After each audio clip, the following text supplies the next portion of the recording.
ശരീഅത്ത് അനുസരിച്ചുള്ള വീട്ടിലെ പ്രസവങ്ങൾ മലപ്പുറത്താണ് ഏറ്റവും അധികം നടക്കുന്നതെന്ന് ആരോഗ്യവകുപ്പിന്റെ സ്ഥിരീകരണം. വീട്ടിലെ പ്രസവവും മരണവും ആവർത്തിക്കുമ്പോഴും ഇതിനെതിരെ എന്ത് നടപടി എടുത്തു എന്ന ചോദ്യത്തിന് ആരോഗ്യവകുപ്പിന്റെ കയ്യിൽ ഉത്തരവുമില്ല. വീട്ടിൽ പ്രസവിച്ച മുസ്ലിം വനിതകൾക്ക് അവാർഡ് അടക്കം നൽകി വീട്ടിലെ പ്രസവത്തിന് പ്രോത്സാഹനം നൽകുന്ന അക്വിഷ് എന്ന സംഘടനയെക്കുറിച്ചുള്ള വിവരങ്ങൾ കൈമാറിയിരുന്നു. പക്ഷേ ഒരു അന്വേഷണം പോലും ആരോഗ്യവകുപ്പ് നടത്താൻ തയ്യാറായിട്ടില്ല. അനഘ ഹർഷൻ വിവരങ്ങളുമായി ചേരുന്നു. അനഘ, ആശങ്കയാണ് വീട്ടിലെ പ്രസവം അരുത്, ശാസ്ത്രീയമായ രീതിയിൽ ആശുപത്രിയിൽ എത്തി വേണം പ്രസവം നടത്താൻ എന്നൊക്കെ ആവർത്തിച്ചു ചാനൽ ചർച്ചകളിൽ അടക്കം പത്രമാധ്യമങ്ങളിൽ അടക്കം എഴുതിയിട്ടും ഈ തെളിവുകൾ നൽകിയിട്ട് പോലും അക്വിഷ് എന്ന സംഘടനയെക്കുറിച്ച് അറിഞ്ഞ മട്ടില്ലല്ലോ ആരോഗ്യവകുപ്പിന്. പറയുന്ന സംഘടന, ആ സംഘടന വീട്ടിൽ പ്രസവിച്ച വനിതകൾക്ക് അവാർഡ് വിതരണം അടക്കം നടത്തുന്ന കാര്യങ്ങൾ കൃത്യമായി തന്നെ മന്ത്രിയുടെ ഓഫീസിലടക്കം നമ്മൾ കൃത്യമായി ധരിപ്പിച്ചെങ്കിൽ പോലും പരിശോധിക്കാം എന്നൊരൊറ്റ വരി പറഞ്ഞുകൊണ്ട് ഇത്ര ഗൗരവമായ ഒരു സംഭവത്തെ വെറും നിസ്സാരമായി കാണുന്ന രീതിയാണ് ആരോഗ്യ വകുപ്പിന്റെ ഭാഗത്തു നിന്ന്, ആരോഗ്യമന്ത്രിയുടെ ഓഫീസിന്റെ ഭാഗത്തു നിന്ന് പോലും ഉണ്ടായിട്ടുള്ളത്. നമുക്കറിയാം, ഇന്നലെ ഒരു യുവതി വീട്ടിൽ പ്രസവിച്ചതിനെ തുടർന്ന് മരണപ്പെടുന്ന ഒരു സാഹചര്യമുണ്ട്. അതിൽ ഏറ്റവും പ്രധാനപ്പെട്ട കാര്യം, ആ യുവതി അസ്മ എന്ന് പറയുന്ന 35 വയസ്സുകാരി അക്യുപഞ്ചർ ചികിത്സ പഠിച്ചിരുന്നു എന്നാണ് നമുക്ക് അറിയാൻ സാധിക്കുന്ന വിവരം. അങ്ങനെയെങ്കിൽ ഈ അക്വിഷ് എന്ന് പറയുന്ന സംഘടന കൂട്ടായ്മയിലുള്ളവരൊക്കെ തന്നെ ഈ രീതിയിൽ അക്യുപഞ്ചർ ചികിത്സ പഠിച്ചവരാണ്.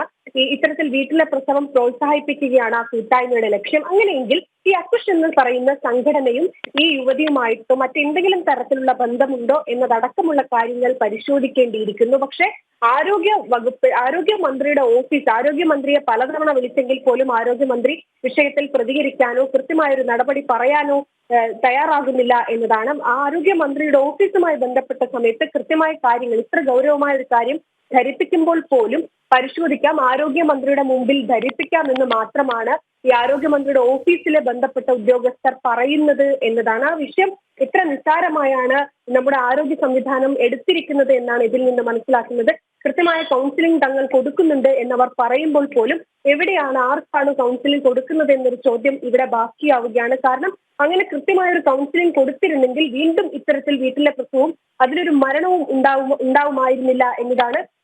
കഴിഞ്ഞ 2024 കാലഘട്ടത്തിൽ ഏറ്റവും അധികം, മറ്റ് ജില്ലകളെ അപേക്ഷിച്ച് ഏറ്റവും അധികം വീട്ടിലെ പ്രസവം നടന്നിരിക്കുന്നത് മലപ്പുറത്താണ്. അത് ആരോഗ്യ വകുപ്പിന്റെ അല്ലെങ്കിൽ ആരോഗ്യ വകുപ്പിലെ ഉദ്യോഗസ്ഥർ അത് സമ്മതിക്കുകയും ചെയ്യുന്നുണ്ട്. മാത്രമല്ല, ഒരു വിവരാവകാശ ഹൈക്കോടതി അഭിഭാഷകനായിട്ടുള്ള ജെയ്സൺ എന്ന് പറയുന്ന ഒരു വ്യക്തി ഇതുമായി ബന്ധപ്പെട്ട് വിവരാവകാശം നൽകിയിരുന്നു. അത് ചോദ്യങ്ങൾക്ക് കിട്ടിയ ഉത്തരത്തിൽ കൃത്യമായി തന്നെ പറയുന്നുണ്ട്, ഓരോ ഘട്ടത്തിലും ഓരോ സമയത്തും ഓരോ മാസവും ഇവിടെ ഉണ്ടായിരിക്കുന്ന വീട്ടിലെ പ്രസവങ്ങൾ, അതിൽ ഏറ്റവും ഞെട്ടിക്കുന്ന കണക്ക്, അതിൽ എല്ലാ സമയത്തും മലപ്പുറത്താണ് ഏറ്റവും അധികം വീട്ടിലെ പ്രസവം നടക്കുന്നത് എന്ന് ആ വിവരാവകാശ രേഖയിലും എടുത്ത് പറയുന്നുണ്ട്. കഴിഞ്ഞ ഈ 2024 ഈ സെപ്റ്റംബർ മുതലുള്ള മാസത്തിൽ കഴിഞ്ഞ 2 മാസത്തിനിടയിലൊക്കെ തന്നെ 93-ലധികം വീട്ടിലെ പ്രസവങ്ങൾ മലപ്പുറത്ത് നടന്നിട്ടുണ്ട് എന്നതാണ് വസ്തുത. ഇത്രയധികം ഈ ഞെട്ടിക്കുന്ന കണക്കുകൾ പുറത്തു വരുമ്പോൾ പോലും അതിനെതിരെ കൃത്യമായൊരു നടപടി സ്വീകരിക്കാൻ ആരോഗ്യ വകുപ്പ് തയ്യാറാകുന്നില്ല എന്നതാണ് ഏറ്റവും സങ്കടകരം.